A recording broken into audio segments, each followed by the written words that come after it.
बघणार नसाल तरीही इथे एक वाद निर्माण होतो पांढऱ्या पट्टीवरून. पांढऱ्या पट्टी नाही, आता तर मिटवायला घेतलेली आहे ही पांढरी पट्टी, पण तुम्ही कायदा सुव्यवस्थेची परिस्थिती किंवा अनुचित घटना होऊ नये यासाठी इथे आलेला आहात. तुम्ही काय आवाहन कराल? नंतर बोलतो आपल्याशी. नंतर म्हणजे नेमकं कधी बोलणार तुम्ही? हे सगळं हे झालं बोलतो. बघा, पोलीसही इथे काही बोलू इच्छित नाहीत, कारण त्यांचं असं म्हणणं आहे की ही पूर्ण पांढरी पट्टी पूर्णपणे जेव्हा मिटवली जाते त्यानंतर आम्ही आमची प्रतिक्रिया देऊ. पण त्याआधी साधारण गेले 2 तास जे मुंबईने बघितलं, जे याआधी घाटकोपरमध्ये झालं, ते जे दादरमध्ये झालं, कदाचित पूर्ण मुंबईत हे लोण पसरतं आहे का?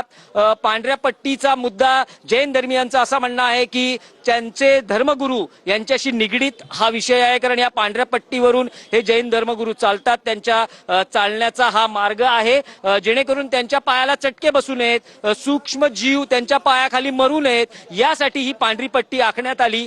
पण मनसेचं म्हणणं आहे की हा सांस्कृतिक दहशतवाद आहे आणि हा सांस्कृतिक दहशतवाद आम्ही मोडून काढतो आहोत. याआधी आम्ही घाटकोपरमध्ये तो मोडून काढला, आता दादरमध्ये आम्ही मोडून काढतो आहोत. आणि देशपांडे यांनी या दादरच्या वादात उडी घेतली आणि त्यांनी हे प्रकरण उघडकीस आणलं.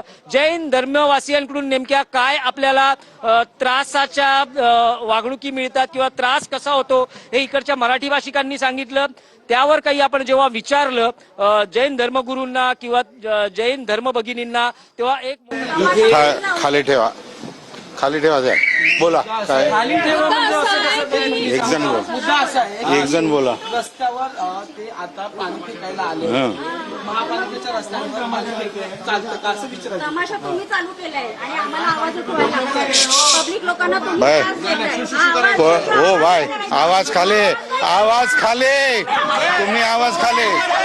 एवढं काय आवाज खाली, अरे बाई नको नको. आवाज खाली, आवाज खाली, आवाज खाली. अरे पण साहेब एक मिनिट या साहेब. गुरुवर्षी तुझ्या धर्माचा सॉरी बाबा, हे नको नको.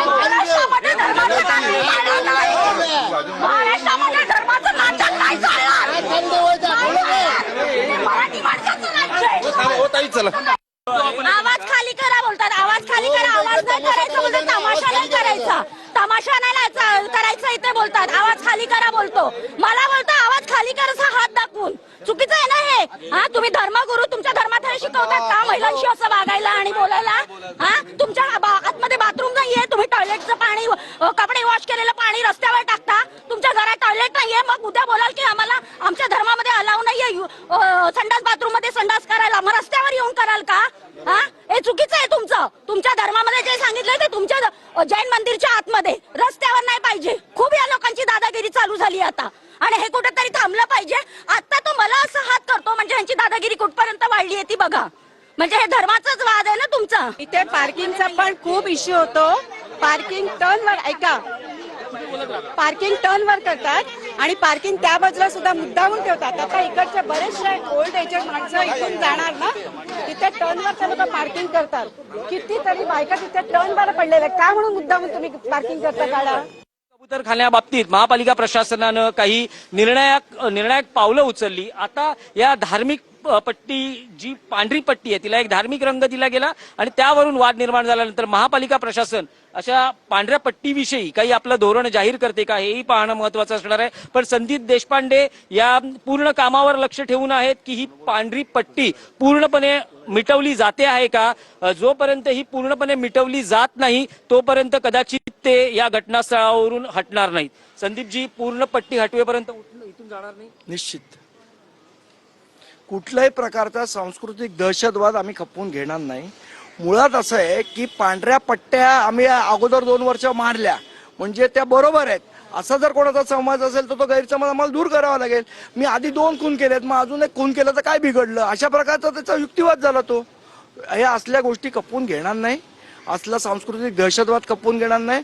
तुम्ही मलमूत्र आणून रस्त्यावर टाकणार का आमचा धर्म सांगतो म्हणून, हे असले धंदे आम्ही खपवून घेणार नाही. आमचं महानगरपालिकेला सांगणं आहे की तुम्ही तक्रार दाखल करा पोलीस स्टेशनमध्ये आणि पोलिसांना सांगणं आहे तुम्ही गुन्हा दाखल करा. अजूनही तीच मागणी आहे आणि त्या मागणीवर ठाम ठोस आहेत की नुकसान भरपाई वसूल करा आणि या पांढरी